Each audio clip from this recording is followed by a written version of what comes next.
What's going on, great people in the world? It's your guy, Nicholas Wilcox. It's your guy, Johnny Main, in the house.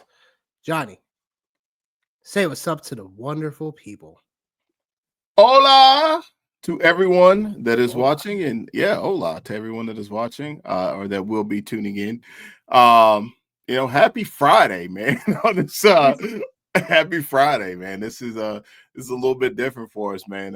But we're here getting through this, man. Had some speed bumps throughout the week, but nonetheless, here we be. Here we be is right, because good Lord, man. Like 2025 has been sorry about the end of January. Like it's Dry things just January. accelerated. Dry You know what I'm January. saying? Like it's Dry just like January, but it's here, bro. It's here. it's a frigid January up here in the Northeast. I'll tell you that much. Like Yes, sir. it is awful up here. It is not good. I'm gonna go to my car. I'm like, can it get warmer? Well, we had a negative 14, I think, 2 days ago here in the great state, brother. So. Oh Lord. Yeah. Heck? Oh Lord. But yeah, look, hey folks, welcome in.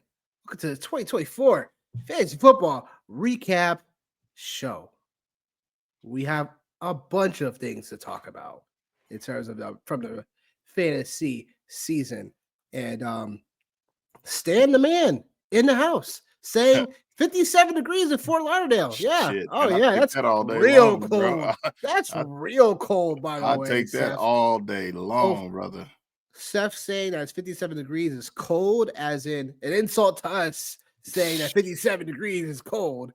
Man. And also saying that in retrospect that, it's only 57 degrees. It's so cold. All right. Don't got to turn that heater on, don't you? Up the heat.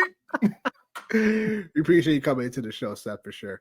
Had to throw on the tracksuit. Oh yeah. Oh, the big old Adidas tracksuit, right? Oh man. I'm gonna say, make sure you match the colors. That's it, man. Can't be out there flounging on them, man. Oh man, don't flex too hard. Oh shit. Oh boy. Well, welcome to the Fantasy Football Recap Show, where we're gonna have a bunch of things to talk about in terms of how we saw the season in general, what went well, what didn't go right, what we can improve on for process next year, and make fun of each other for our takes. Yep. So without further ado, if you first time here, please like and subscribe to the video and this channel, because we have all those gonna be off season. We'll have some interviews along the way. We'll have things in terms of it's football content when things become more prevalent. You know what I'm saying? So between head coaches, between free agency status, how that it might impact certain team outlooks and stuff like that. And we have a bunch of still, content still to bring to you guys. So that being said, feel free to consistently keep on watching out for our videos as we make our overall videos known. So without further ado, Johnny, where you want to start? I'm going to imagine a wheel, and just start turning it like it's the Price is Right. The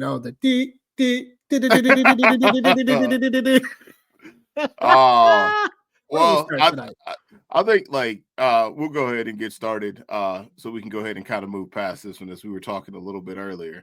We'll keep it quick for everybody. Word to Chris Partlow from The Wire. Top performer of the year, top performers of the year. Think without a doubt, our guy, man, off season, Saquon Barkley. We won't spend too much time on him because we probably spent the entire year hyping this guy up for sure. But yeah, we did for a good enough reason, for good enough reason. Good enough reason, one of the top performers of the year. Yeah. Yeah. So I will be going back and just kind of reposting some of my videos from earlier in the off season. I thought early on Saquon could have returned easily top 3, top 5 value at his position, potentially even more than that right there. Like from an overall standpoint, I said that obviously that stood true this year as he ended up being one of the guys overall for fantasy football to have on your roster. And if you had him, there was a great possibility you ended up in the playoffs. So like, yeah, so that was one guy for me that like I was interested in. Probably should have just taken him where I thought all the entire time versus the Brees Halls and the Bijans of the world, but try to see if maybe I could get the super duo backfield there, and I was able to pull that off in one league with Saquon, Derrick Henry, and Devon Achane, and that obviously ended up in a championship for me. But yeah, Saquon is the guy for me. I know you're in the same space, but I'll let you throw out one more for your top performer outside of Saquon. Yeah, I mean, and Saquon, you and I were both on equally. You know what I'm saying? And it wasn't, to be honest with you, it wasn't like a hard like take, in my opinion. No, It's like entering the season, we all knew Barkley was going to his best situation ever in his career. The best offensive line, best offensive structure, great team environment. Like everything checked the boxes. I just didn't understand why people were so like against Barkley first round. Like 1-2 turn, you know what I'm saying, where I took him was like icing on the cake for me. Because I was able to build around what I wanted to build around for draft purposes when I took him. Because I get my running back or running receiver, and then I build from there. Like Barkley literally is hero RB build. But I would say with Barkley, like, look, did we expect the Eagles to consistently run him like they did? Like they ended up finished first in rushing attempts throughout the year. Did we to see that? I didn't necessarily see that coming. I did say them being used as a little bit more of an all-purpose back per se, but I didn't see them running Barkley, you know what I'm saying, with being the lead rusher because of how the concept of the Eagles had been in prior years. So it just goes to show that one player adding to the offense can really change the whole offense. Barkley, like literally, like we know it's pretty much the RB1. Based on points, though, based on season, actually total points, Jahmyr Gibbs is actually finishing as an RB1 technically. When it comes to a total take points, out 18, yeah, you take out 18. If you take out 18, if you take out 18, obviously Barkley's there. Yeah. But that being said, Jahmyr Gibbs, obviously, like, we have to give him his props as well for being one of the top performers of the year as well. For sure. But look, I mean, continuing talking about top performers, right? And we'll talk about him again at some point. Ja'Marr Chase. Yes, sir. Yes, sir. Now, I had Ja'Marr Chase in a good amount of best ball. I'll say that. And that's where did I see Ja'Marr Chase going off like this? Where Ja'Marr Chase literally, like, the coming out party literally was the Ravens game, right? Week 10, where he scored 3 touchdowns. Week 5 and week 10, they were both Raven games. Yeah. They were both Raven games. Yeah. Well, like the nail in the coffin was a 3-touchdown, 264-yard performance by Ja'Marr Chase, where he like burned them like several 50-yard touchdowns. Like it wasn't even close. Like, he changed the Ravens' life. Changed Kyle Hamilton. You know what I mean? Like, yeah, and, like, I couldn't.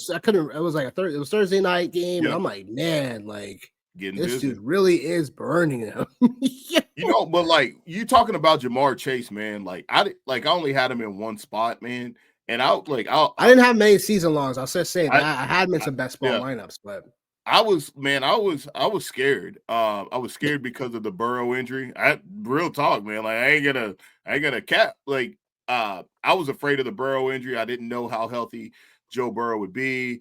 And I think, like, not to kind of tip my cap all the way, but like that's one of the things, man. Like, I definitely, hindsight being 2020, is like, yo, like dude's a baller. And I think like he's definitely, I feel like he's QB proof. Because even last year when when Burrow went down, he still had some games. I mean, he was a little dinged up coming down the stretch last year. But, like, I didn't have a lot because I was afraid of the Joe Burrow injury. And, like, Joe Burrow did nothing but just go out there and fucking ball out as well, man. So, I did have him in one league, and that team, it was a cookout league. And, that team kind of struggled. all year long, just a super flex format, man. Like, QB kind of got me in Cooper Cup, the demise of him. But yeah, man, like Jamar Chase definitely put on a clinic, and you could definitely make an argument going into next year for him to be 1-1. Obviously, you make the argument for Saquon to be 1-1. So I think that's definitely something that we can kind of keep tabs on during the offseason, is who would be the 1-1 next year. You said who will be number 1 next year? Yeah, 1-1. Chase? You Or said? Barkley? Yeah, Chase or Barkley. You could yeah. Or you're talking about between them two. I mean, yeah. I mean, look, Jamar Chase should I mean, you'd be foolish. You'd be real fools if the Bengals didn't give him this extension over this offseason. They've been known to be cheap. Definitely. When it comes to both of these guys, they look like you could definitely take either one of those guys number 1. I wouldn't be like, whatever. We knew this year, like coming into it, segueing into disappointments of the year. There's a lot just based on like just based on where players finish, but also injuries and stuff, and how it also panned out, and how certain teams definitely regressed as well. So the first one, I mean, it's clear McCaffrey was a disappointment of the year. McCaffrey, literally the strangest of things, like, you know what I'm saying? Like, just like the weekend before the season, the weekend before, like basically everything started for the season. It's like all of a sudden, like late Sunday or whatever, that Sunday before the Monday night game, we find out that Jordan Mason is going to start for the Niners, and that McCaffrey is going to be put on the IR. Right. And to be honest, like, I wasn't as big on McCaffrey because I knew coming into it that I wasn't gonna. I took him some best balls, but I wasn't gonna take him season long because McCaffrey, as great as he is, like the rumors of him dealing with X injury here, this thing, I'm saying, stuff like that, and then the Achilles was flaring up on him. It's just like there was a lot of things going into the season where I was like, I'm not gonna take him as RB1 or number 1 overall. Because even if he was healthy and even if he did have a stellar year, I would have ate that. That would have been something I would have been okay eating. You know what I'm saying? But it's like with McCaffrey, we talked about a player that was dynamic. But we talk about a player that's also like, he had injury prone issues before, even in Carolina. We all know how Shanahan likes to use his running backs, like to run them to the ground. Like, just the shocking factor that was being put on IR, not once but twice in this season, and really never finding his groove like at all. Was a big disappointment for anyone that drafted him, in general. But if you draft him, obviously number 1 overall pick, top 5 pick, whatever, like, boy, you were looking at your depth really early on in your seasons. So yeah. Well, he only played 4 games. And like, I wouldn't even call it 4 games, man. I'd really call it probably closer to 2. 3 and a quarter, I would say. Yeah, he looked great on that run in Buffalo. Then all of a sudden, he left that game, and I'm like, oh no. Yeah, I wasn't. I'm a big Christian McCaffrey fan, but like one of the things, like for me, is when it comes to running backs, like you definitely have to think about like the age factor, for sure, and like him being where he's at, which kind of to not to backtrack, but as you mentioned, like with Saquon, like why some people were really hesitant, to take him. Injuries would have been like the main reason why people, would have hesitated to take him, right? Because if you've had Saquon in the past, you probably had to deal with all the injuries. And I think, Christian McCaffrey, he kind of had that same stigma, right? And then he got traded to San Francisco, and then it's like, all right, like he's back, and now we're back. We're back with the injury piece. So just wasn't really feeling it this year, man. To your point, a lot of touches, a lot of carries. So I stayed away from it. I stayed away from him for sure. Had some high picks and some season long drafts, and I just steered clear of them, man. Breece, Bijan, those were kind of, that was the direction that like I did go in a lot of those leagues. For me, a couple of disappointments, man. I'm not really, because CMC, man, that's an injury, deal, right? Like that, you don't really have a lot of control over that, right? You don't have control over that. Right. But like for me, like I'm gonna throw out 2 names. Sure. One, one I talked about very early on in the preseason, and very, I think you and I had a little bit of debate on it. Amari Cooper. Amari Cooper, disappointment. I did not have him in any leagues, you know what I mean? Any leagues at all, just because didn't trust the quarterback situation with Deshaun Watson. Obviously that digressed. Might have actually done okay with Jameis Winston, maybe. You know what I mean? Like, who knows? But yeah, but like overall, I wasn't feeling it, and I think he was a disappointment for where people drafted him at. And then in the running back world, like we had talked about, man, Travis Etienne. Travis Etienne, I know it was somebody you weren't very high on going into the season. I wasn't drafting wise. I've liked Etienne as a talent. I just wasn't big on him where he was going in draft season. Like, we're talking about anywhere from middle to second round. I saw him getting taken to early third. And I was like, let me just get Josh Jacobs. Let me get somebody else. Or let me get a Kenneth Walker. Maybe people are going to take him that high. Like, just take my stab somewhere else, or just take a receiver like Nico Collins, like stuff like that, because they were going around that range. So it was but continue by ETN. I like him as a talent, but I like him as a talent too, man. And he was a saving grace for me the previous year, man, just from where I was able to get him.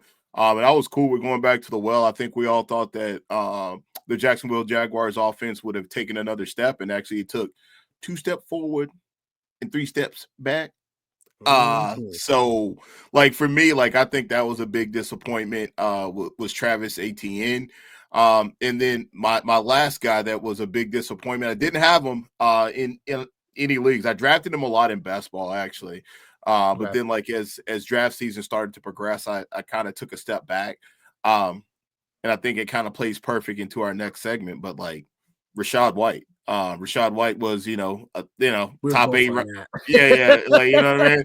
Like, he was, I think he finished like running back 6 the previous year. And like, he just was a huge disappointment for where you drafted him at this year. Like, he was a lifesaver in 2023, but in 2024, like definitely a huge disappointment for me. Obviously I have a couple of other players as well, but like, I won't muddy the water with that right there. But those are just, 3 guys for me that really, really stood out as disappointments as far as, the 2024 fantasy season. Yeah. I mean, look,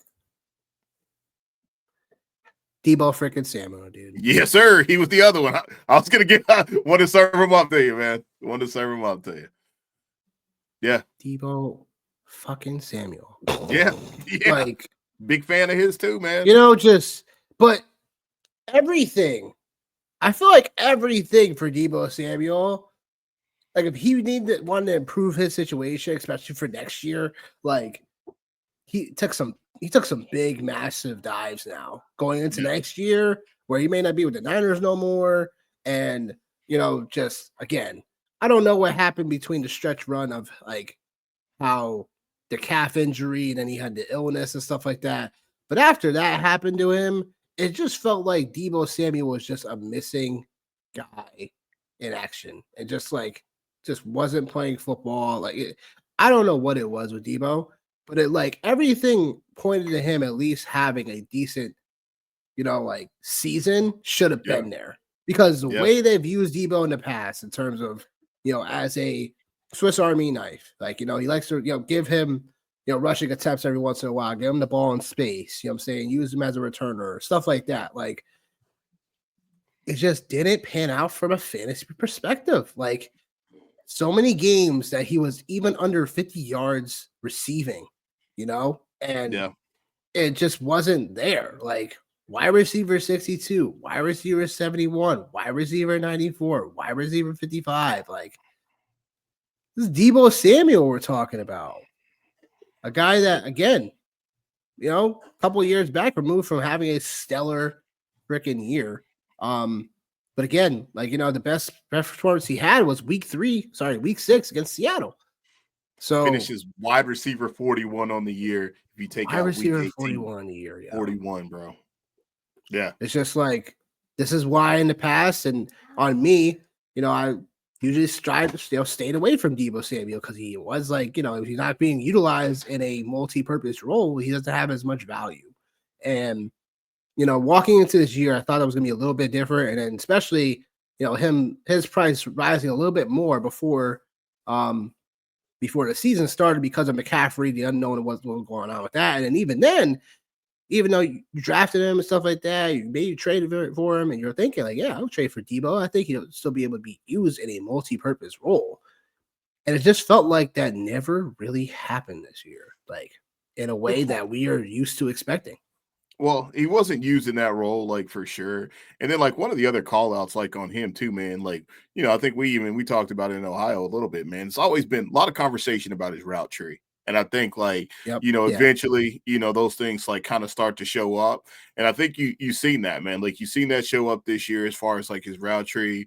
And then like, there was just so many, I talked about it and I always talk about this, like just this disclaimer.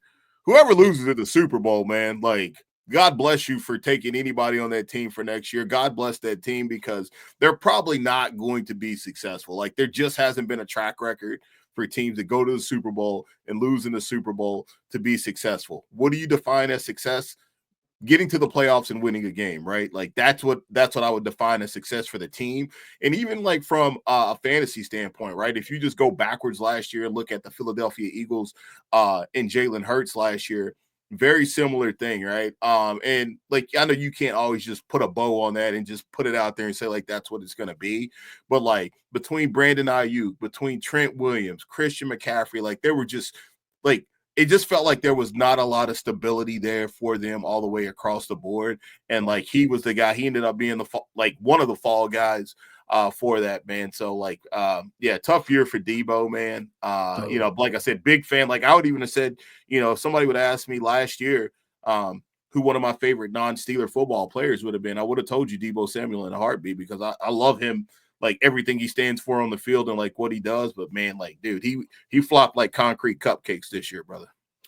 Yeah. Speaking of flopping, and I don't know where I stand in this player still, I'll be honest, because now going into this offseason, another year older, and his offense in general, like, took a crazy turn usage wise. Miami.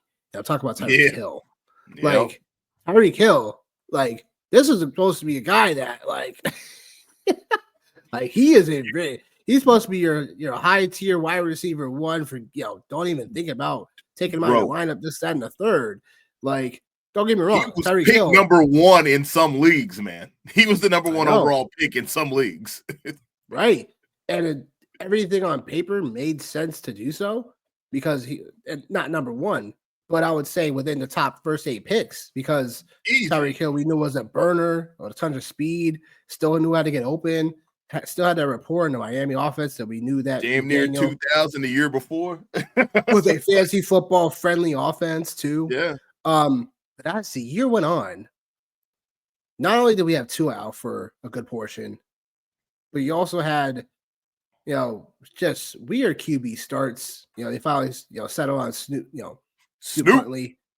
But like even then, it's like the offense was really hampered when he was in for majority of the year.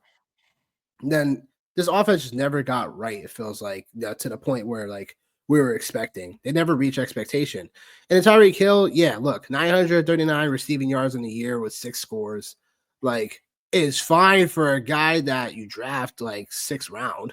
But Tyreek Hill, we're talking about Tyreek Hill. He didn't even get 1,000 yards receiving. He even got 1,000 yards receiving. Which is like pretty wild to think about. Wide receiver 18 finishing on the year. It's not going to cut it, man. You know what I'm saying? It's just for a guy that we, would love to be a guy like Tyreek Hill that would be flashy. But there's debate about him going into next year because maybe he, you look at his speed on tape. It's not as, it's not as magnificent as it used to be.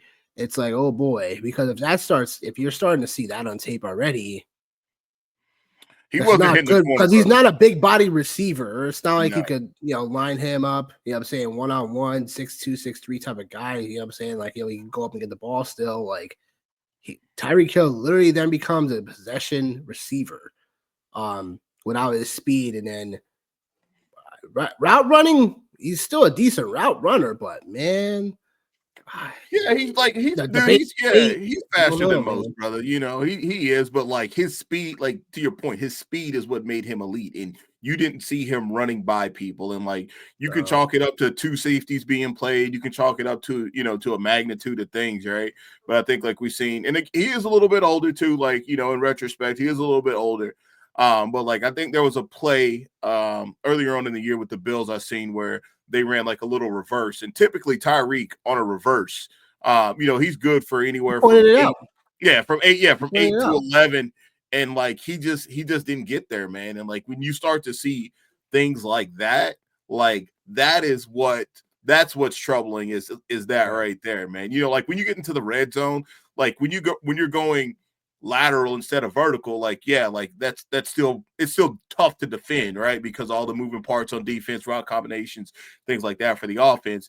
I think that's a little bit tougher, but like the vertical game for him, man, like it's you get scary hours with Tyreek Hill going into next year, man. Yeah.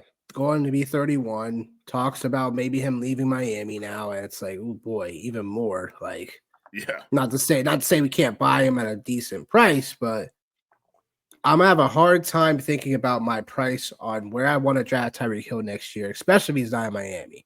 Yeah. Um, because as we know, Drew Rosenhaus, his agent, stuff like that. Like, if he wants out of Miami or they want him out of Miami, depending on the landing spot, like I don't know. It could be a good thing, it could be a really bad thing for a Yeah. guy that's gonna turn 31 over the offseason in March.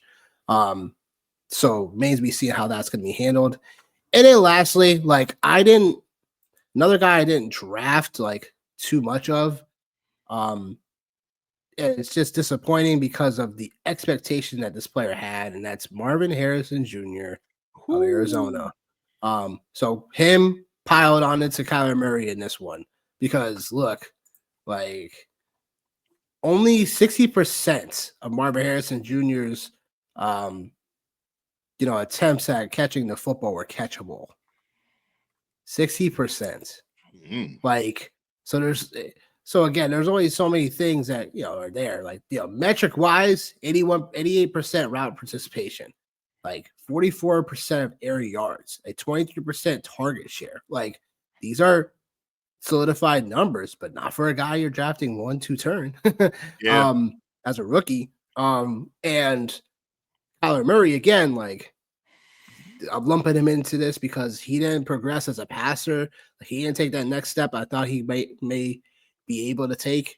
And Kyler Murray in general, like this, he just looked really sad out there, honestly. Like, my analysis on Kyler Murray, it's just every once in a while, you're not gonna get things to go the way you thought it was gonna go. Because Kyler Murray is for as much as for as bad as he was still okay fantasy wise. He just never reached ceiling type of numbers from a prototypical person that you would take at QB with Kyler Murray, like running the football, throwing the football, stuff like that. Like it just never. We just saw too many floor-ish games and ceiling games for this type of prototype of quarterback. So, I'm gonna give you a hot take. oh boy, here we go. Cliff Kingsbury. What about him? Pete Kyler Murray, Cliff Kingsbury. Jaden Daniels, Cliff Kingsbury. It's possible. I'll say from like a fantasy perspective, like I feel like it's a little bit more real life in a way. I think even Jaden Daniels is a better passer if you want to compare them to anyway. In general, if you want to go like literally, blind test by blind test, like I think both of those guys coming out rookie years, that would have taken Jaden Daniels as a passer over Kyler. So is it Cliff Kingsbury effect? Potentially. But at the same time, I think it's also where I think he got a more polished product with Jaden Daniels than Kyler Murray. To be fair. That's it. It's just a hot take. I just want to start. You know what I mean? I just want to start. I don't know if it's such a hot take, but I think it's Don't hold back, man. Just say it. I think it's easy to say that now, like, right? Yeah. I think it's easy to say that now, but like going it again during the off season, that wasn't the take. Like that wasn't the take. The take was that Cliff Kingsbury, was almost toxicish. Like it wasn't. You started from a coaching perspective. Yeah, man. Like Yeah, I mean, there like I wasn't like in that camp. I think people were talking about his offenses being a little too much horizontal, going sideline to sideline instead of too much vertical and stuff like that. So I can understand that, but but here we are. I wasn't in that camp though, to be honest. Yeah, I wasn't in like, that camp for him. but again, like I wasn't, and like I wasn't, and I am gonna have some fun tonight after the show, just kind of reposting, some of my takes on some of these things, and that was one of the takes, not to derail from the Kyler Murray conversation, because like I think what happened was as you get closer to draft time, people start to look more and more into data, and people start to like move based off of historical data and based off of beat writers and things like that right there. And that's one of the things that happened with Kyler Murray, because there was some instances where I was very ecstatic with where I got Kyler Murray in a couple best ball drafts, rounds 9, rounds 10. Like I'll take that all day long, right? But like what happens, right, is like those drafts start to happen, and as they start to happen, people start to highlight the fact that they're getting him at a discounted price, and they're listening to their favorite analyst, or us or anybody, right, talking about how they're getting him at a discount, and that obviously moves the needle on him in terms of like where he's at and where he's being drafted at. And I think that's one of the things that happened going into August, was like people were realizing that like there was a discount on Kyler Murray. And then, he started to move from round, 9 to around 8-ish at 7. And then, you started to go back, and then they started to pop off some stats about like, how many points he had averaged and where he had ranked as a quarterback over those last handful of years. And, like with the thing with stats, man, is like, stats can tell you any kind of story, man. Like they can tell you a lie, or they can tell you the truth, man. You know what I mean? Like it's just got to be, you have to be able to define that by film, and you have to be able sometimes to define that by, gut instincts, man. And I think like to your point, like the Marvin Harrison Jr. thing, I think like a lot of people were really high on him. Obviously, I think, I was somebody, I was like, yo, like I don't see how he doesn't hit, right? And it didn't hit. So I think there's a combination of that, right? And then like just for me, I don't know, man. I just, like I said, I'm not saying I'm in or I'm out or whatever with Kyler Murray. I just think my definitive take on him was like, yo, like I'm gonna take him if he's available and if he's a value, but he's not somebody that like I had pegged as like de facto my guy I'm going in on. So my guy was much worse. My guy was much worse, but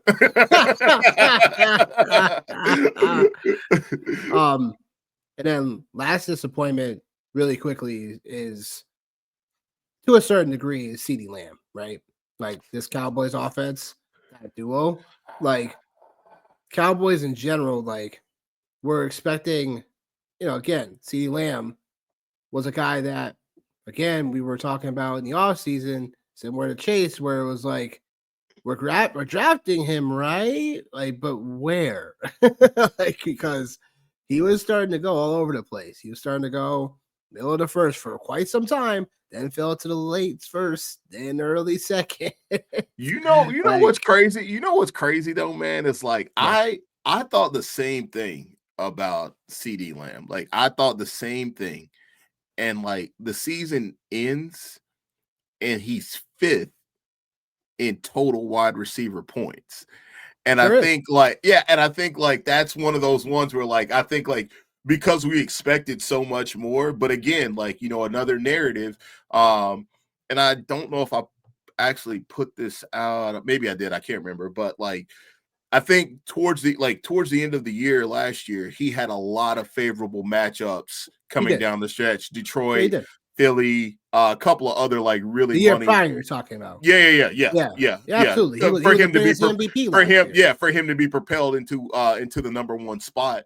And I think even right, like I think like as we sit here and we talked about Jamar Chase previously, like I think it's probably going to be a very similar situation with CeeDee Lamb, right? Where his production didn't match where we drafted him at, because last year the same thing with Chase. Like we were drafting Chase at the 1 and the 2 last year, and then the injury happened, and then he kind of slid back down boards a little bit, with all the other shenanigans that are going on. I have a very, very similar feeling that CeeDee Lamb is going to fall in that. We'll get that discount for him next year. Yeah, that's understandable. I think, and the only reason why I say he's a tad of a disappointment, he's not like a full bust disappointment, right? It was only really because even when the only reason why he was a disappointment, because it was like people were relying on CeeDee Lamb to get into the playoffs, and some people probably didn't make the playoffs because of what happened. But when people probably did still have CeeDee Lamb entering into the playoffs, like there was still some fruitful games to at least get you to a championship game, because he didn't play week 17 because of the injury, but at least he would have probably got you there. But yeah, again, disappointment because he probably was not playing in your league Super Bowls. So but yeah, I mean, total points, I mean, I'm not gonna knock the total points argument. It's more about just like people definitely, it was all about times where they needed CeeDee Lamb to have be CeeDee Lamb, and he wasn't because Dak wasn't there. I'll give you that. I'll give you that for sure. Like I'll give you that. Yeah. But that's where it was. But fantasy rookie of the year. Take it away, Johnny. Take it away. I know you got a few. I got a few, obviously, as well. But kick us off, man. Kick us off. So, like, for me, man, I'll start with Malik Nabers, man. Of course, I know. That's fair. And the reason why I'm starting with him is because I had a really hard time. Like, I had this phobia, and I've got to get over it. I have this phobia of good receivers with bad quarterbacks on bad teams. And when I I wouldn't say I wouldn't say to get rid of that. I just think that these situations can become more individualized, because I have a phobia, bro. I don't mind the phobia. It's more about just, again, sometimes certain situations call for that. You know what I'm saying? Like, if you said that during Jamar Chase's rookie year, I'd be like, no, because you play with Burrow. You play with bro. Literally, Jamar Chase's rookie year, he was on every team that I had. He was on every team that I had. But Malik Nabers, I just didn't. I couldn't see myself doing that. But then as draft season started to progress, I got a few shares of Malik Nabers, man, and I just think I actually have him in one of my keeper leagues that I have, and obviously I'm super stoked about that.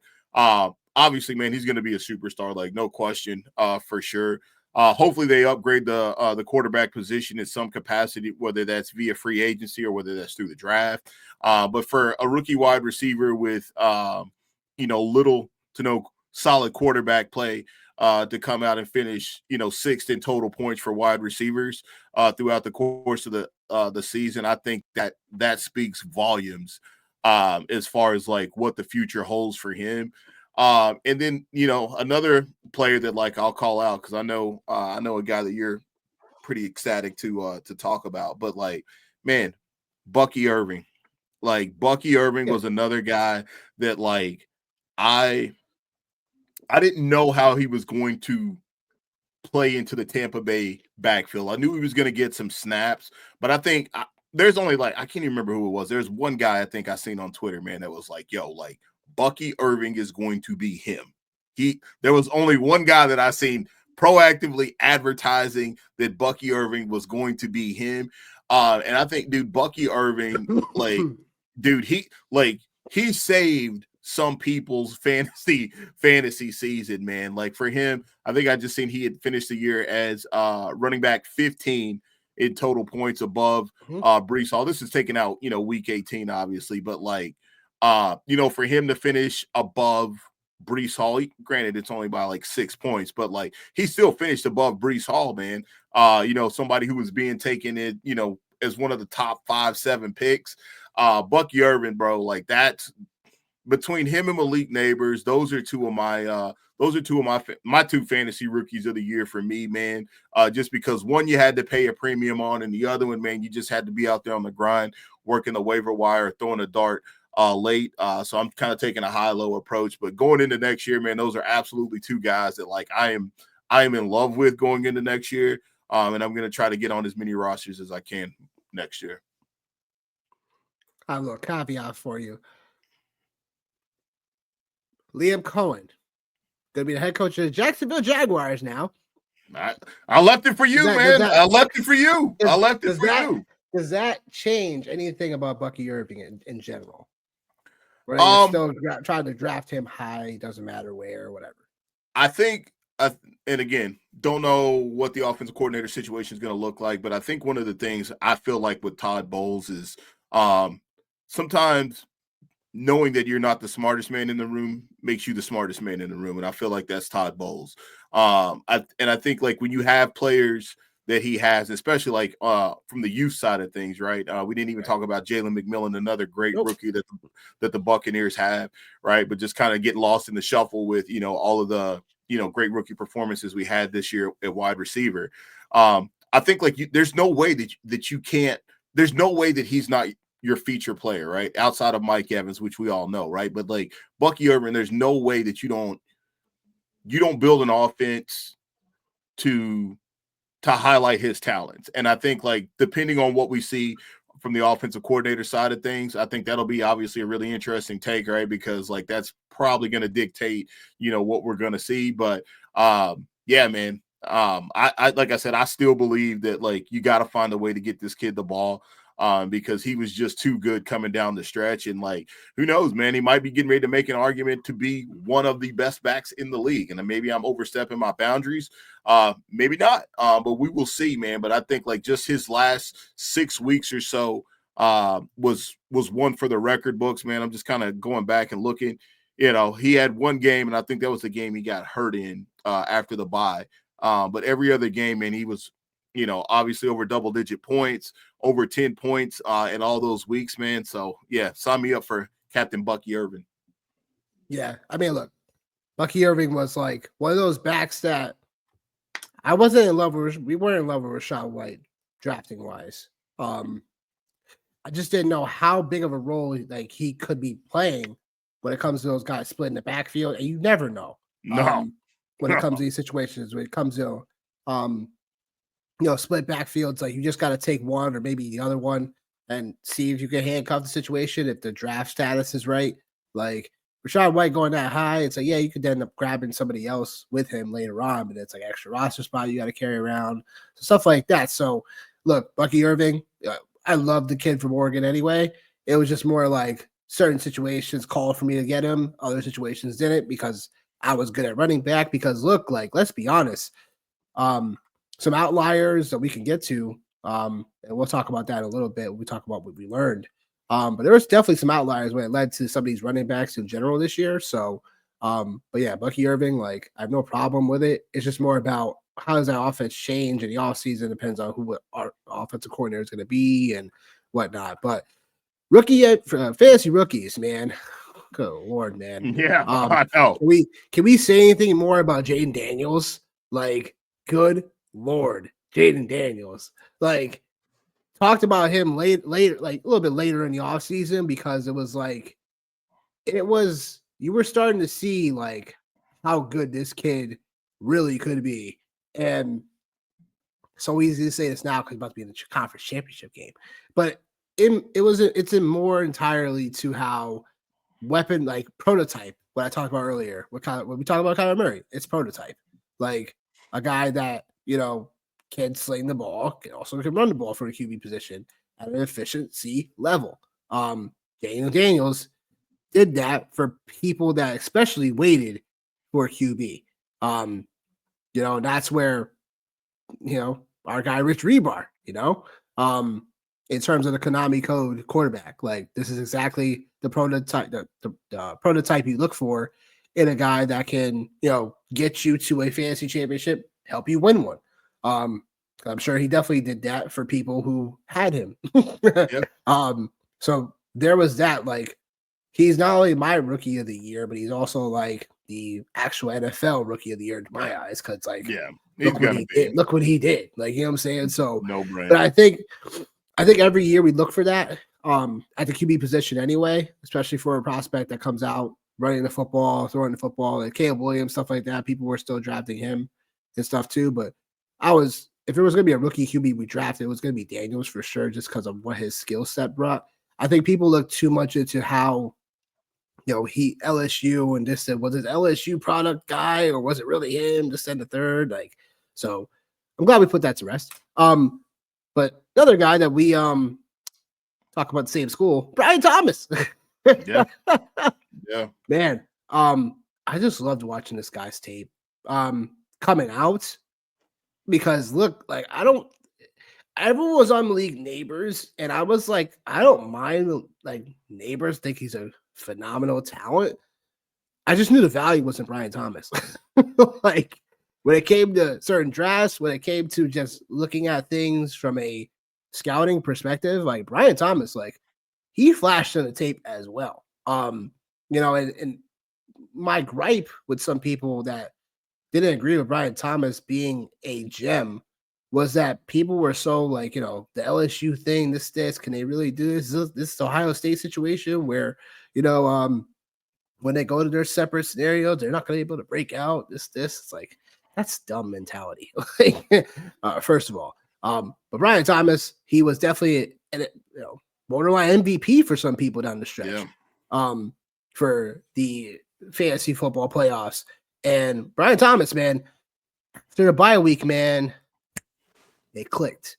And that's what happens. Like, that's why I tell people be patient with the rookies because especially, Bucky Irving had a late bye week. Like, I'm saying? Brian Thomas had a late bye week. Jane Daniels had a late bye week. But Jane Daniels, like, once he had the bye week, it was pretty much time for your fantasy football playoffs. Yeah. So I mean, look, like, I think every year, like, you got to take your stabs at rookies. Like, you have to. You don't know what it's gonna be. But the better strategy I can tell people when it comes to rookies is that if you could take them a little bit later, if you can, or potentially stash someone that has the overall metrics, that has the overall potential body of work and the opportunity. Those are the things that have to come up. Like Brian Thomas had the opportunity pretty much like I would say week 2, week 3, whatever. And then Christian Kirk definitely. I was about to say, like, that's the only reason why, I know Brian Thomas. I knew he could play, but like I didn't have any shares of him, and I didn't have any shares of him because shame in my mom. No, man. Like I think right, like, hey, $150, right? Like I think like to have Christian Kirk do what he just did previously, and to have Evan Ingram in the situation that he was in. That to be, we forgot about it. But I'm not going to categorize him as disappointment because of the injury piece.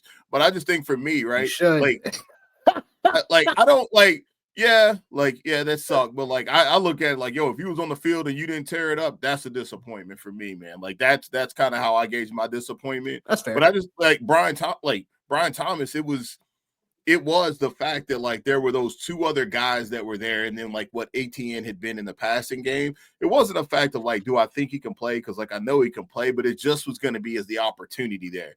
And the pathway was cleared when Christian Kirk went down, when Evan Ingram went down. The path was clear for him to get peppered with targets. And it's like, okay, like we really have something special here from a volume perspective, an opportunity perspective, from a talent perspective. Like it's all there. And like you mentioned, man, sometimes it's just about, some of the dominoes falling in the right place. And that, in my opinion, I'm not taking anything away from him because I think he is a great player. And I think like he is absolutely a dog. But I just think everything fell in place for him to line up every week and get, 12, 15 targets and to be able to showcase that. And like, again, like the Jaguars weren't playing in any meaningful games. You know what I mean? So, but I like not to take away from what he did, not to take away from who he's going to be next year. Cause I think you'll see probably pretty close to the same damn thing, man. Word. Definitely. I mean, look, like there's going to be opportunity to grow now. Like now Liam Cohen being the head coach, like I'm interested to see how this Jacksonville offense is going to be one of those things where what Liam Cohen did with the Bucs this past year keeps the Jacksonville Jaguars on my radar. And we'll see how ADP shakeout, stuff like that for the upcoming year. But I look forward to see what Brian Thomas potentially does in year 2, because I think he could definitely, take this on. He could definitely be the bona fide number 1 in this offense. There's definitely potential for it. Because look, they got rid of Calvin Ridley and they drafted a guy like Brian Thomas. So it's like, that could continue to roll. Who knows? Last but not least, because look, like this guy. Now, normally, every year at this position, it seems like there's like one elite person at this position, and then the rest falls off. I'm talking about tight end. I'm talking about Brock Bowers. Like, good Lord. Like, Brock Bowers, literally, like, did something that hadn't been done in 63 years. You want to know what that is? I'm not even that old, so that's pretty sick. What's that? I said, I'm not even that old. That's pretty sick. Brock Bowers broke the most receiving yards record for a rookie. It's crazy, yo. I don't even like. I think he's like. I won't steal all your thunder, but I'll just say I thought he was a better football player than better fantasy player. Yeah, and like, yeah, me too. We agreed on that. I only got Bowers in one league, unfortunately. Got him in some best balls, but I was getting sniped left and right for him when I wanted to take him. And again, like you missed out on someone like that. It's one of those players that, like, if you have it in like majority of your leagues, you're like running laps for. Like, but like you said, like, I think analysis wise, like, I think tight end was all over the place. I think people had different pinpoints on where they wanted to target their tight ends. Like, if you were on the cheap, like you were trying to grab all the value at other positions and then waiting for tight end, and you end up getting Bowers, that was wonderful. Yeah. For you. Like, that's the perfect strategy in terms of that. But I will say, like, also, if you grab the tight end like Laporta, if you draft a guy like Mark Andrews, Kittle, Njoku, like, there was just tight ends was super spotty. Yeah, Njoku, yeah, super spotty this year. Tight end was super spotty this year. Everybody, bro, everybody. McBride was great, but he didn't score a touchdown until like week 12, week 13, something like that. Like, it's crazy. So yeah, tight end was very spotty outside of Bowers, which is very unusual because you usually have at least like one guy that you drafted like the 3rd or 4th round, 5th round that gets like elite status at position, but then it just never really went like that. It was like backwards.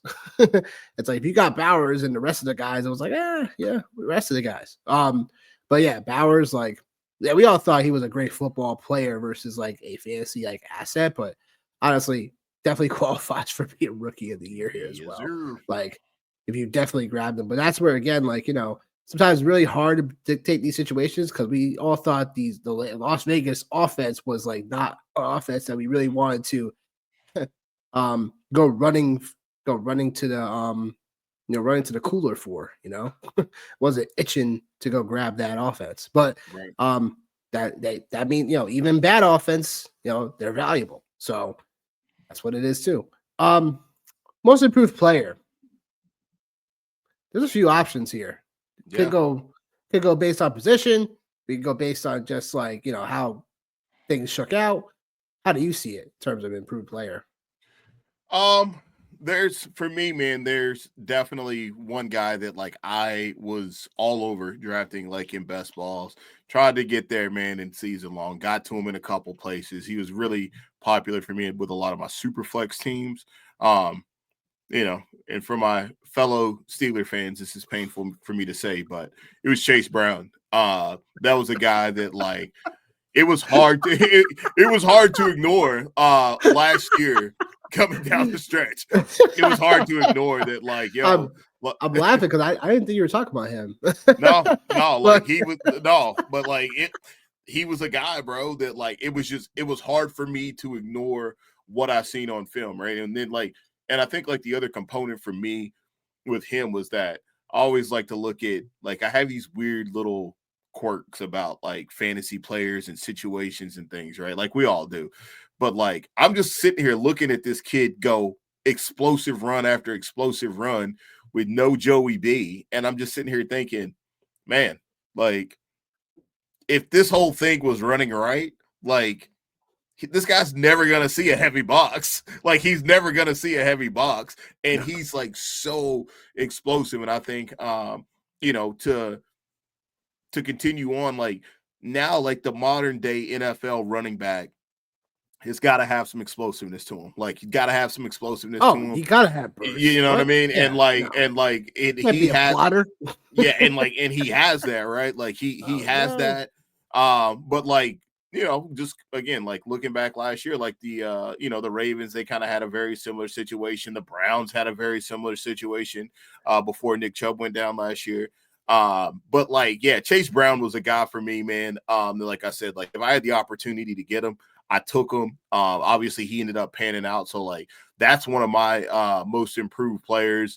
Just because obviously he didn't get the run last year. And then I know who you think I'm gonna talk about. And I'll just shout him out. I won't go into great depth about him, but my guy, Jauan Jennings from Knoxville, baby. Obviously he had a hell of a year last year. What is this? What is this? What? Say it. Jesus Christ. Oh, shout out UT, GBO. Shout out UT. I've shouted out Knoxville. But yeah, man, like definitely ended up, he was a waiver wire wonder, like for sure, man. For everybody that was able to pick him up, man. Finished at wide receiver 24. So obviously wide receiver 2, and then my last guy in that same breath, because I'll save you the guy that you said you co-signed on, so I'll save him. But for you, but J-Mo, man, like you knew the talent was there. Like you knew the talent was there. He didn't do it on a lot of targets this year. It was more so on the big play. But you could just, and I know that's a little bit risky for some people. Not for me. Like I just believe, like if you got it, you got it. And like that offense, granted, it'll be very interesting to see how it shakes this year moving forward with no Ben Johnson. But if you have it, you have it. And he had it, man. And so he was another guy that I rostered quite a bit. Just because, like I said, man, as you were talking about earlier on in the previous segment about taking your shots with rookies and things like that right there. I know he's not a rookie, but like the suspensions and things like that, especially for people that don't really pay attention to college ball and stuff, if you're not watching, man, you're missing out, because in essence, what you're getting is a preview of what these guys are going to look like in the league in some capacity. If maybe it's not 1 year, maybe it's not 2, maybe it's in the next 3 to 4 years, you're getting a preview of what it is that they look like. And you can see that Jameson Williams, man, his speed is second to none out there. And I think just schematically with, ASR and Laporta, there's so many mismatches across the board. There were with the Detroit Lions. So he was another one of my most improved fantasy players of the year for sure. So. I love it. It's one of those things where, J-Mo was he was on my sleeper list for sure. And people were like, what? It's like this, but dude, look at everything that we look at when it comes to third-year breakouts, and look at how the whole third-year breakout. Yeah, I mean, the whole third-year breakout, but it was also the weaponry that they were going to fall into. There was going to be a way for him to get some type of carving in his offense. And we all knew Detroit was going to be a good offense, but my goodness, I didn't expect him to average 4 touchdowns a game. Right. But with J-Mo, it's he gave him that. He gave that offense that extra, not only boost but also stretch, where it was you had to watch out for them running the football a ton and play action. But then it's off the play action, it was Amon-Ra, it was Porter to some degree, but it was J-Mo down the field. So stupid light, man. So it was some things where it was man, J-Mo was something special to watch on tape. When it comes to most improved for me, I start with Jackson Smith-Njigba, because we're waiting on Jackson Smith-Njigba last year in particular. But again, it was just the offense just never synced up for him. And the problem with with that was like people were definitely second guessing it. We're like, is this guy really who we think he is? Sophomore year, stuff like that. Um, but in terms of JSN's draft status, it was like I was so happy when I got him and drafted out like 8th round or 9th round. I was like, man, people are slipping on this guy. Because of the opportunity that's coming around, new offensive, new head coach, new offense in general, like Geno Smith looking competent.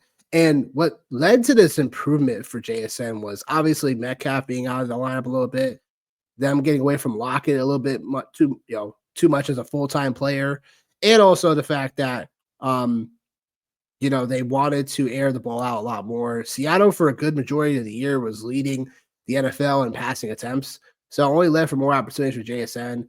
But the fact that it was like the game I believe he played against the Rams, where he went buku berserk. He had 180 yards receiving and 2 scores, something like that. It was wild to watch because I was like, man, this guy really is breaking out now. Yeah. I was like, big smile on my face. I'm like, this guy is definitely breaking out now. And it was before the bye week they had. So it was the Rams. Yeah, it was the Rams. It was 7 catches, 180 yards, and 2 scores. Yeah. I was like, oh yes, we're starting to get it's it. happening. Finally. But I mean, look, JSN was a good, if you had him around that time and after, besides the championship game where he kind of floundered in that freaking game against Chicago, where that was terrible for both damn teams. I think Jack Smith and Jigma could definitely improve on this, and he could be a guy that again doesn't really. I can see him easily going 5th round next year. People probably not. I know, potentially 4th round. Yeah, I was about to say, man. Dude, he finished the year as wide receiver number 7 if you take out week 18. So I feel like So I think you might be looking at a 4th or 5th round plug on him, man. You think people wouldn't take him earlier? Oh, I mean, again, finishing at wide receiver 7, I think you could definitely make a case for that to be a thing. I think there's a couple other guys that you would have to potentially look at. You still have guys like, Terry McLaurin and Drake London, Garrett Wilson, just to kind of name a few, AJ Brown, right? There's still a couple of other guys to kind of take into consideration that are true alphas on their team. So I think it might start off that way. It might start off that way and then end the other way. But man, I would have no bones at all taking him, man. Nah, totally. So I mean, JSN's a guy that be one of those receivers where you get as your 3rd receiver at 5th, 6th round potentially. Depending on shower leagues and stuff next year. But I look forward to seeing how he can progress into going into his 3rd year. Most improved player. We've said this guy's name several times. You know what I'm talking about, right? I am trying to follow you. Dude, it's Friday, bro. It's Friday. I'm on the struggle bus, brother. I'm on the struggle bus, brother. It's Friday? Are you gonna really lump him in there, man? You are, aren't you? You're sick of that. Yeah.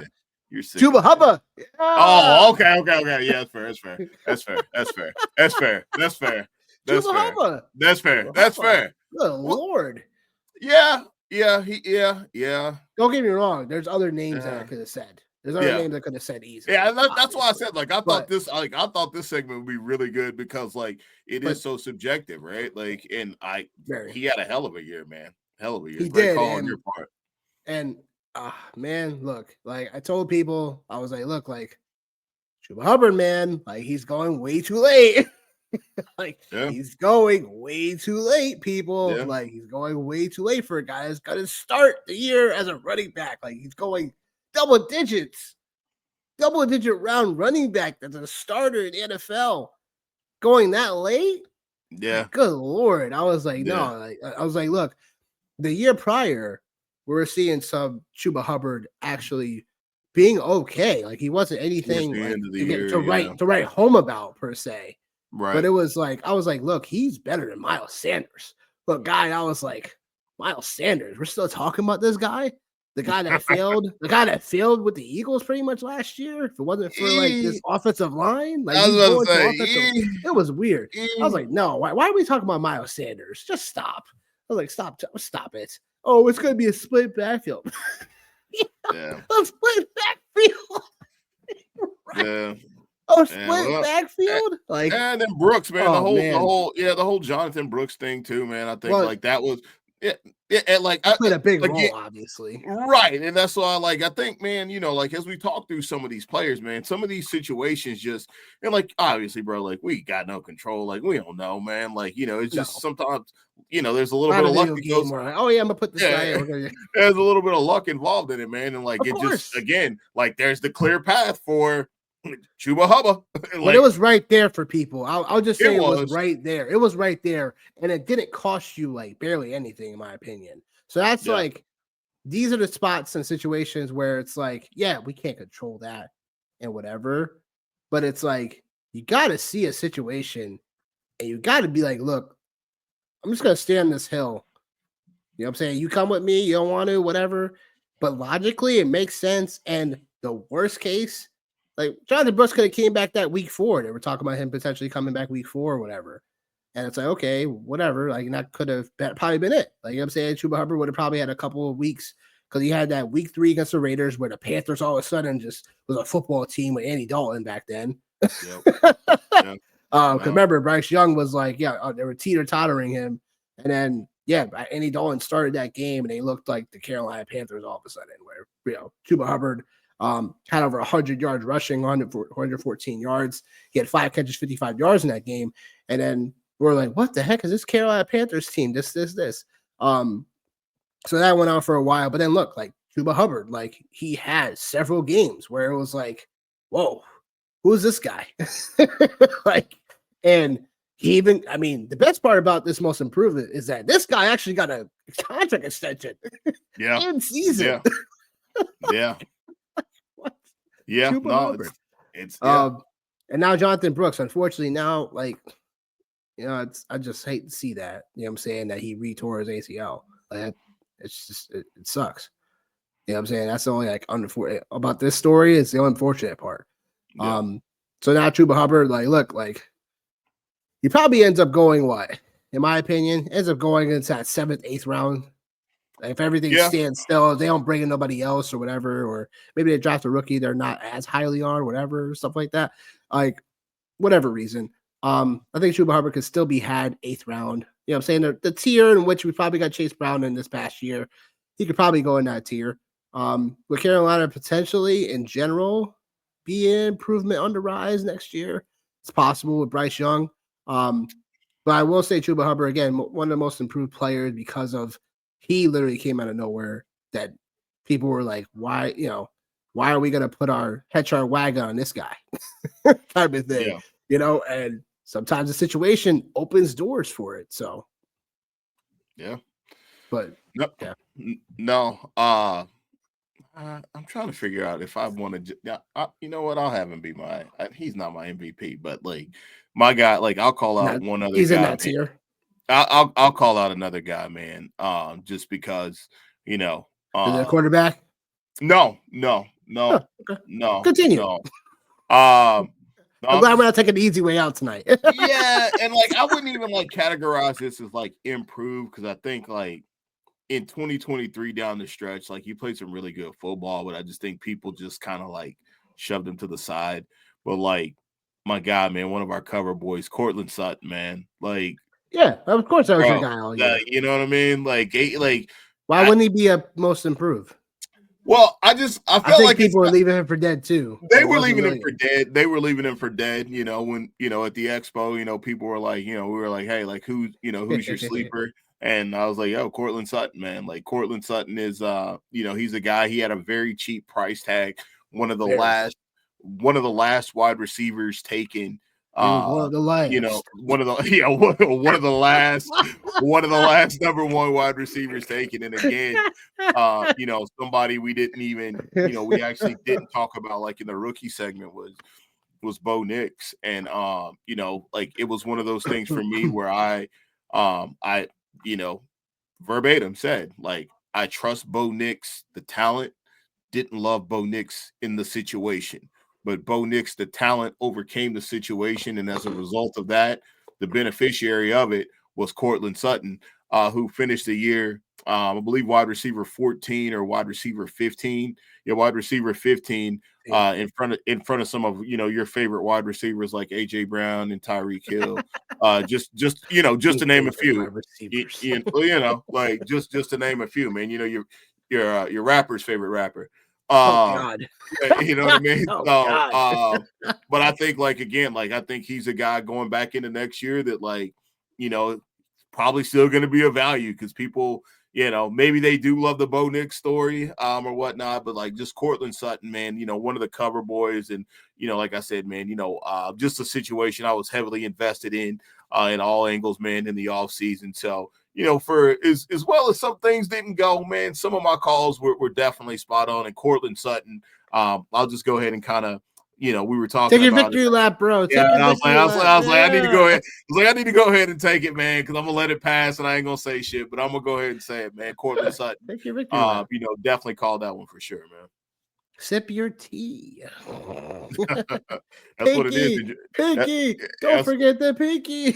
That's what it is in dry January. Sipping that tea, drinking that water, baby.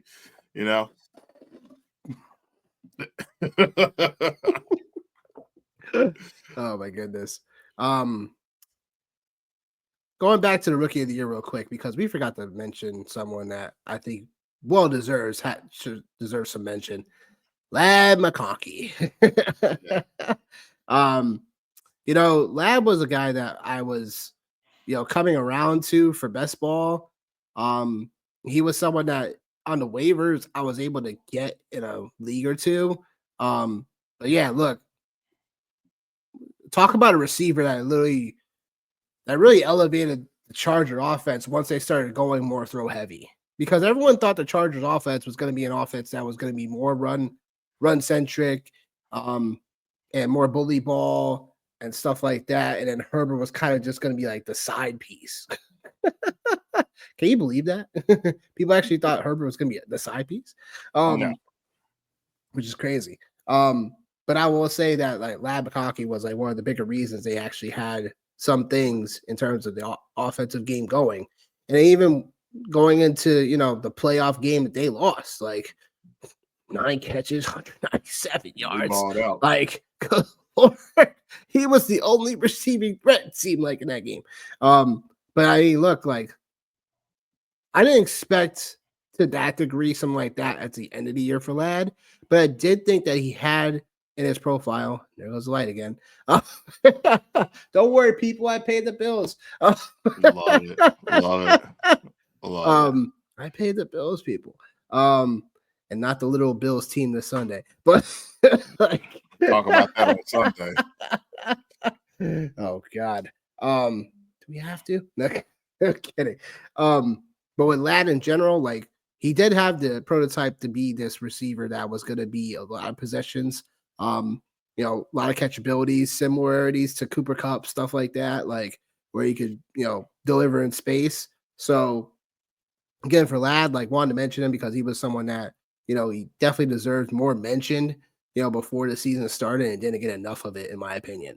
So coming into next year, I think that he should be, unless the Chargers go out and get another, boundary threat per se, I think Ladd can still play both boundary and inside. But I think in terms of if they do get an actual boundary threat, that could really help Ladd as well. So remains to be seen how that will go, but wanted to mention that real quick before we went into the favorite fantasy moment of the year. Johnny, your favorite fantasy football moment of the year. Oh man, I will have to go. I'm just thinking about like what was the one for me, man. I had a couple that I thought were pretty that I enjoyed, man. I enjoyed, I think it was week 17 or week 16 with JT. Yeah, week 16. Shut up. Could see that one. Sorry, folks. We had to make sure we mic'd him real quick. because he mentioned Jonathan Taylor. Could see that one coming from a mile away after he dropped the ball before he got into the end zone in Denver. You just knew that he was going to come back with a vengeance. Had like one share of JT, in all my leagues, but like that was just a week that like was very profitable for me, just in relation to That's fair. Yeah, just made you money. That's good. Yeah, just in relation to knowing that like he was going to absolutely come out and smash, right? So I think that was one of my favorite moments, was seeing that happen and just being able to actually call that moment. And then one of my other favorite moments, but like I guess I can categorize it as a favorite moment because at the time it's like, it's like I was gonna use a terrible analogy, but Ja'Marr Chase, we already talked about it earlier on in the show. Like just seeing him absolutely just torch the Ravens, knowing at that point in time the Bengals were so far out of the playoff picture at the time that like this was doing nothing but I thought damning the Ravens' playoff potential. But even though they still ended up winning the division, that was one of my favorite moments, was just seeing them absolutely struggle with Ja'Marr Chase in a losing Cincinnati Bengals team. I think they actually even ended up pulling one of those out. I can't even remember like what happened on both of them, but like JT was that was one of my favorite moments. And then I can say too, like the Derrick Henry Buffalo Bills game. I had Derrick Henry, had a lot of shares of Derrick Henry in a lot of leagues.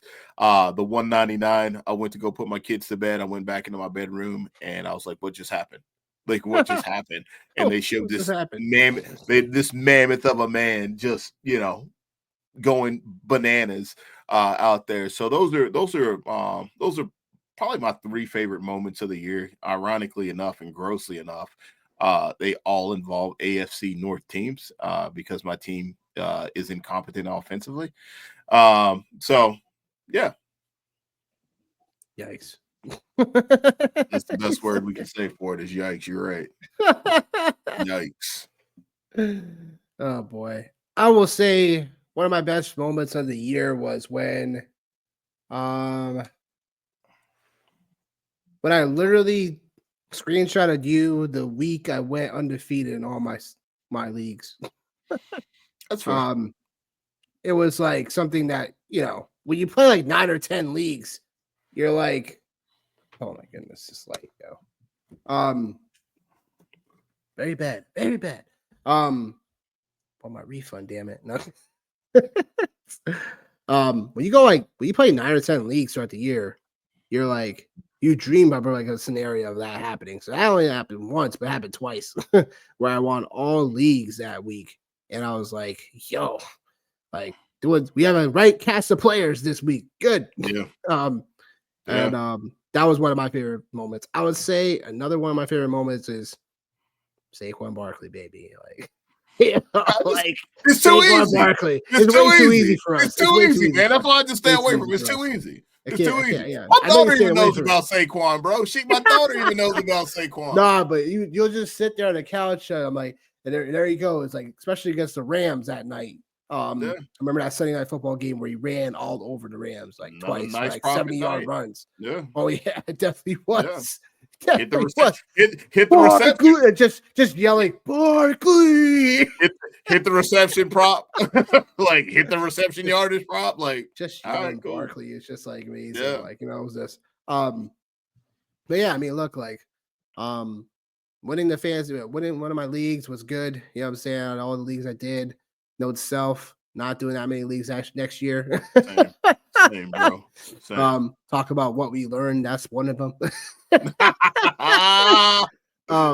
But I think in terms of just the fantasy moment, like, yeah, like there, like I said, Barkley was like one of the guys. Henry, anytime we saw him do well, I was like, yep, I told you guys, get freaking old man Derrick Henry. Yeah. And again, like, look, Jayden Daniels, man, looking like, just watching him play and then really appreciating him these last couple games, because it's like doesn't have to be fantasy related, but it's like, like this guy was not a rookie. We all knew that. Yeah. And it's like the way he maneuvered, like the way he just like carves, we're looking at like a future superstar in the league, which is like Guaranteed. nuts too. So, fantasy MVPs. Now, this criteria, I kind of, What are we doing? I kind of what? Go ahead. What are we doing? Fantasy MVPs? Because criteria wise, I'm all over the place. Because is it someone that helps you win your leagues, like in a championship scenario, or was it more just like who got you there? I mean, both of them are equally important, but well, this is going to be a shocker for people that are listening, but okay, all right, is it? I ain't even 26. Like, nobody won a chip. Yeah, not shocking. like, like I just like, again, like a lot of things just lined up perfect for me. With that team, that by far Saquon Barkley, Devon Achane, Derrick Henry, Kyler Murray, Jaden Daniels, Jameson Williams, Malik Neighbors, Ferguson, Calvin Ridley. That was my championship team, super flex. Just knocked that one out of the park in the Sirius XM Do Good Listener League. It's the league I've been playing in through Dan Claskins for the last 3 years. It's pretty cool, man. You know what I mean? Good cause, man, vets and shit. So like that was definitely one. And then my hometown league, man, I didn't win the chip in it, but like it was just, I just was around all year long, and like some guys that like again made that possible. Bucky Irving was somebody that was around all year long because I dealt with a lot of injuries. Ken Walker was somebody that I had to deal with injury. Chris Olave injury. Brees Hall coming down the stretch being hurt, right? So like I didn't win. I only won one chip. But like again, like just some players that really kept me relevant throughout the course of the year, man. Again, Malik Neighbors again, and Derrick Henry, draft night out, my keeper league. I had another like touchdown heavy league. So I guess for me, probably my MVP, I guess, just based off of volume, would probably be Derrick Henry. Just in the amount of leagues that like I was in the amount of leagues I had him in that like I got deep into, and like I had a respectable record. So like had more Derrick Henry than I had Saquon. But obviously, put me in a pretty good place. Because guess who had more Barkley than you in those leagues? Me. Yeah, well, you weren't playing in all of those leagues. I wasn't playing all. I'm just saying but the leagues that we were in, I had Barkley in both. Yeah, right. Like, yeah. And again, man, it is what it is. Because I definitely think, between the two of us knowing that draft night out league, both of us got the raw end of the deal. But I think we both know, had it not been for the Phantom guy with David Montgomery in his lineup every week, at the end that you and I in the final. Yeah, and I would have felt really good about that situation for sure. But as my old coach used to say, if ifs and nuts were candy and butts, we'd all have a Merry Christmas. You and these damn freaking quotes. I talked about him before the playoffs started. And I'm still rocking with that as an MVP because he did help me win one. Adam fucking Thielen. Adam Thielen. Adam Thielen. White chocolate. God. Yeah. I lost a bet on him too, actually. No, you didn't. Swear to God. Ow. Before the season started, a guy at work, we were talking, and like he checked in here a couple times, and I don't even know how we landed here, but we were talking about we were talking about Adam Thielen and Deontay Johnson. I was like,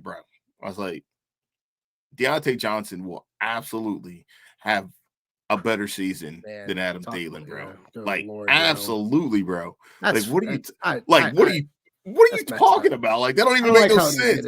I don't like you know what I mean? And like, obviously, like, there was no type of structure around like, oh, well, if he plays this or that. I was like, bro, sure, you know what I mean? And just like, flat out, like, and obviously, like, all the shenanigans happen. But go ahead with Adam Thielen.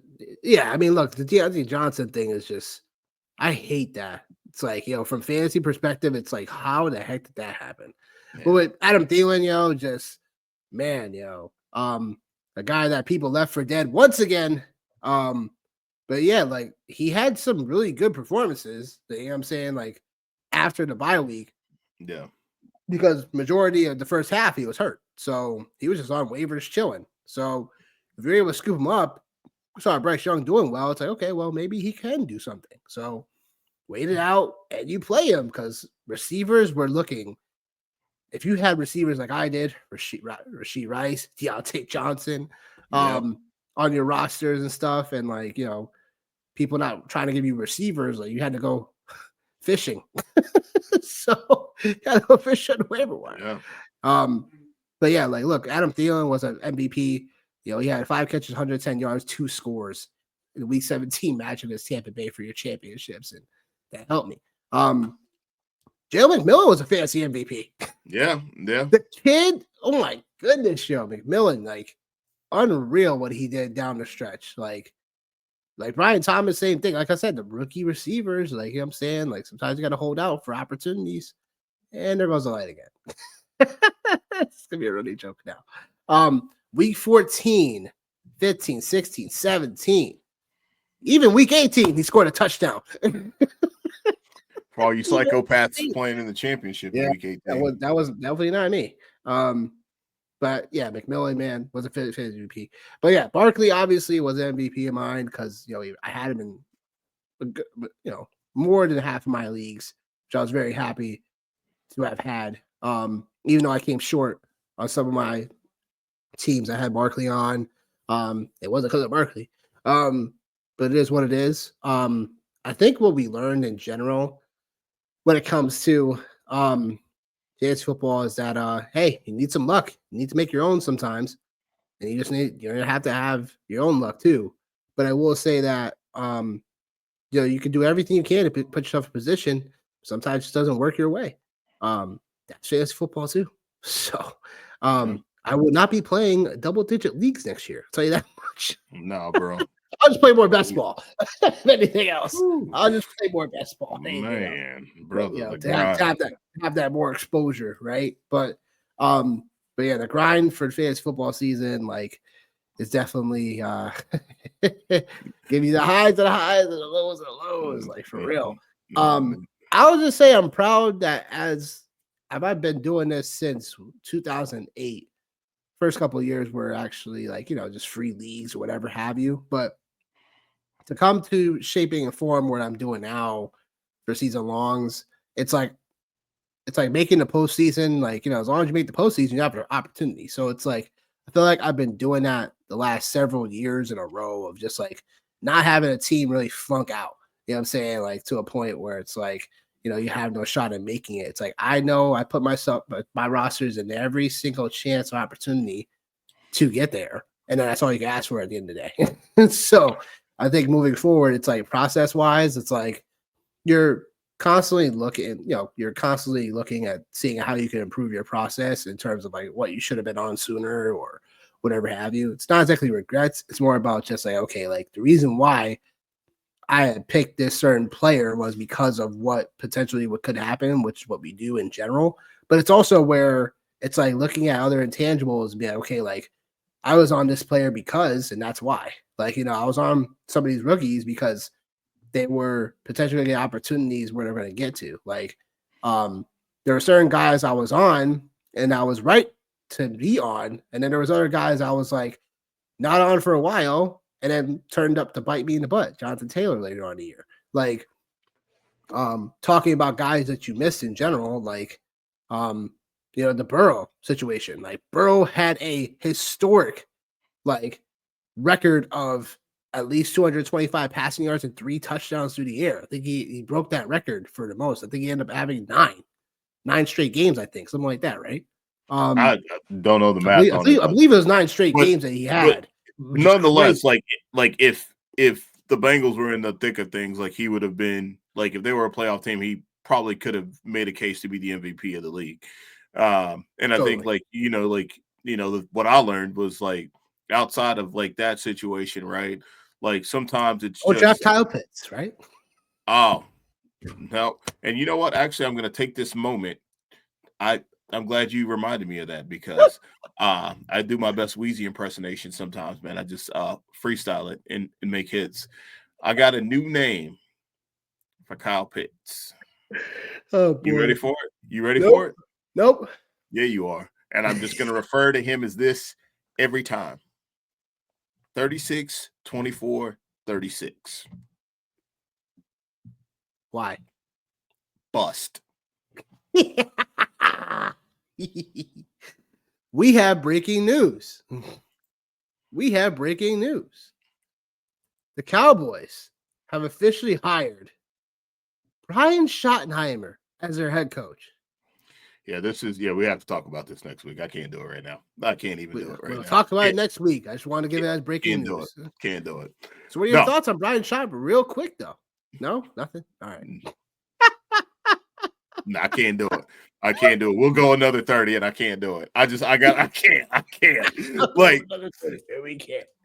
so what I learned was, and I think like this happens like with a lot of people, right? It's like just a lot of outside noise, right? Like we had a lot of situations, we had a lot of players this year. There's a couple of narratives for me. And I'll wrap it up, but like one of my narratives was like we had these elite pass catchers with very questionable and suspect quarterback situations. One of my very first videos I made was around Justin Jefferson and how I didn't trust him to be drafted where he was at. Definitely wrong on that, right? But that was thinking that JJ McCarthy was going to be the quarterback, which we still don't know how that's actually going to shake out. And Sam Darnold, I didn't think he was the answer either. So wrong on that. Jamar Chase, Joe Burrow injury situation, wrong on that right there. Right. So I think there's that. And then a couple of other players. You mentioned James Cook. That was another guy. Like I just didn't trust his build. I didn't trust the situation, and I didn't think he would find the end zone. And then Kyren Williams, right? Like the Kyren Williams conversation about him returning punts. Like that was scary. So like one of the things like I would tell people is like, when you have someone who's had a really good year, I think it's very easy to be suspect about can they repeat that same type of year or are they in that same stratosphere, right? Like I know we just talked about all these rookies, but like, a Bucky Irving, a Chase Brown, right? Like those are guys, right, that you have to be mindful of. I can think of another scenario situation that, kind of shied me off. And I was in love with this guy going into the offseason was Nico Collins for the Texans. And, injuries kind of played a role in that a little bit, but just getting kind of scared away from like all of the mouths to feed there. Nico Collins is a superstar. Nico Collins will be on damn near every one of my teams next year if I get the opportunity to get him because I'm buying the CJ Stroud bounce back as well. Just again, but I think like if I learned anything from this year, man, like one of the biggest things like I'm going to do, and I've typically done a good job at it, is just fading the noise out for those things, right? And just, you mentioned it earlier, man, just trusting your process, right? I think we're in a space, between the two of us, we're in a space now that like, like we know we both belong here. We know our takes, we're going to have some really good takes and we're going to have some takes that are going to suck. That's just the reality of the situation. That's and just like, the nature of the beast. Yeah, that's the reality of the situation. But like next year, going into 2025, like I'm trusting my own takes. And that's what I would tell everybody as far as what I learned from this year. Yep. Makes sense. And yeah, it's just following your process, following your gut, retooling how you see the evaluations too with certain players. And I think it's the biggest thing I think going into next year will be I think people like to, like you said, drown out the noise, and that's a big thing. But I think also it's like form your own opinion, stick with it. You're entitled to always change it based on how you see it, but it's more about like, hey, it's all we always say when you're setting your lineups, trust your gut. Yeah. Too. So it's like follow your process. And if it's going well, it's going well. Like if for some reason you were off on a certain player, like it is what it is. Like I said, I was off not on James Cook, because it was like Buffalo Bills, they ran the football pretty well, but it was because of Josh Allen really running the football more often too. But did we expect James Cook to have to break the rushing touchdown Bills all-time record for rushing touchdowns in a season this year? No. Things like that just happen. In hindsight, like my process was still right on James Cook. It was just, again, not factoring into how Joe Brady was going to, like, become more of a run first team. And that happened with some of these trends this year. Like, coming into the season, like, there are certain trends that come into play and that you're like not going to technically copy and paste, but you're looking for outliers, some regression, stuff like that too. And some of that regression can sometimes just happen within season. Sometimes you're not going to see that before the season starts. Sometimes you got to change your opinions on certain offenses and certain teams as they go. Like Miami's situation was totally different with Tua. So it's like you got to change your flavor on that. So you're always looking to, adjust things, and you're always entitled to change things opinions wise, because that's just the name of the game too. So based on when we have new data, what I'm saying, we have to make new opinions. So but that's it. I mean, look, like, it's been a great year. And yeah, I look forward to, having more championships next year. So again, next show we got is going to be Sunday. 10:30, 11:30. We'll find out. TBD. TBD. All we know is Sunday will be here. We will be here. We will be next show is Sunday, folks. Just Sunday. Next show is Sunday. So definitely be here. We'll give an announcement at what time we'll be on. We'll break down the conference championship games. Find out what we are going at it from a betting perspective. If you want to play some DFS, you got questions on that, we'll answer them. But we probably won't be playing them because 2-game slates suck. Single games are, I can play them, but it's weird. A bunch of people tying for first place. Whatever. I'm all good. Bunch of computerized lineups. I'm all set. So, but join us then. Until then, we'll see you guys then. Peace.